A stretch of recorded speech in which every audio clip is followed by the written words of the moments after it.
Pour le meilleur ou pour le pire, il y a toujours beaucoup de choses à explorer dans les films de Zack Snyder.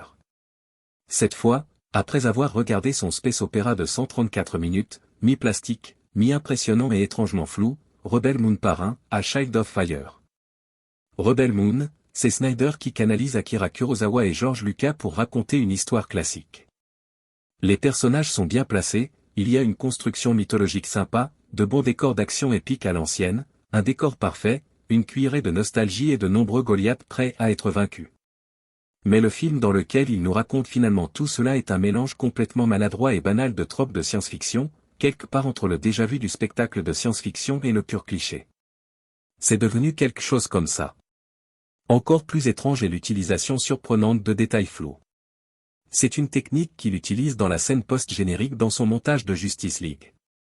Bien entendu, cela retardera quelque peu la résolution de la méfiance.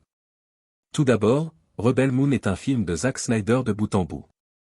Chaque seconde reçoit le traitement familier, et le cinéaste a ici un contrôle total, sans les compromis évidents qu'il pourrait faire plus tard dans ses montages classés R. Ce film est comme un showreel de son ascension dans l'industrie cinématographique. Par exemple, considérons la scène dans laquelle le personnage principal, Cora, Sofia Boutella, explique qui elle était autrefois. Avec une musique de fond émouvante, un superbe ralenti cinématographique et chaque pixel rempli de CGI sur écran vert flashy, nous la voyons en action avant qu'elle ne massacre ses ennemis et lève le drapeau de son chef. Nous avons un aperçu du moment où elle a perdu son amant. Cependant, vous ne ressentez rien envers elle. Ceci malgré la pleine compréhension de la gravité de ce moment et des intentions de Snyder ici. Avec une narration d'Anthony Hopkins, jouant le dernier d'une race de robots soldats appelés Jimmy, nous entrons dans une galaxie déchirée par la guerre et marquée par des troubles suite à l'assassinat de la famille royale de Motherworld. Parmi eux se trouve la princesse Issa, considérée comme une enfant divine. Le pouvoir de la résurrection. Après la mort du roi, plusieurs astéroïdes se rebellent et un sénateur nommé Valisarius se déclare régent. Sur la planète Velt, Cora vit dans une communauté agricole paisible jusqu'à ce que l'amiral Atticus Noble, Hetzcrin, une redoutable marionnette de Valisarius, mette en place une armée de soldats, appelée l'Empire, pour poursuivre le chef rebelle. Ce qui les a immédiatement exposés à une menace. Plus précisément, l'axe sanguin. Mais bien sûr, ces idiots de l'espace en uniforme nazi ne vont pas partir sans forcer le village à se soumettre.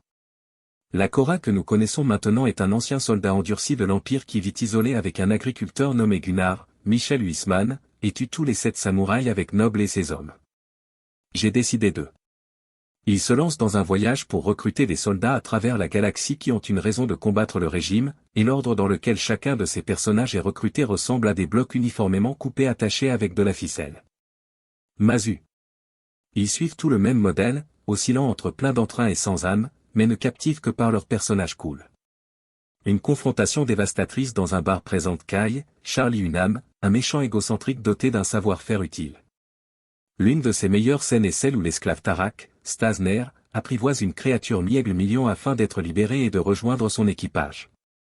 Malgré ce que l'on dit du général Titus, Jimon Hunsu, un général impérial rongé par la culpabilité et désormais accro, il ne suit pas les monologues et les refrains clichés d'un commandant coupable.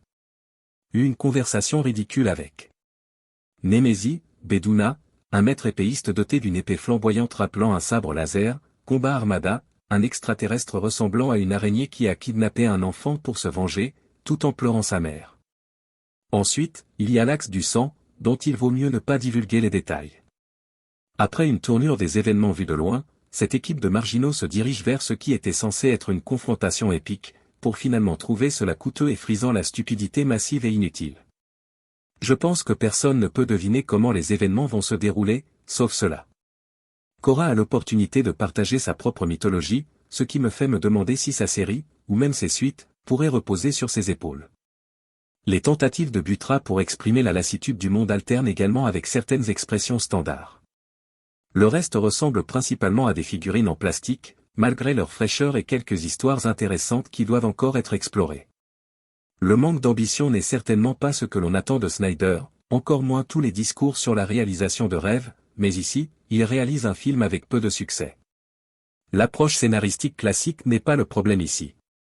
Le cinéaste s'intéresse à la création de mythes et à la construction du monde, mais il a perdu la capacité d'écrire des concepts nouveaux et innovants pour les soutenir.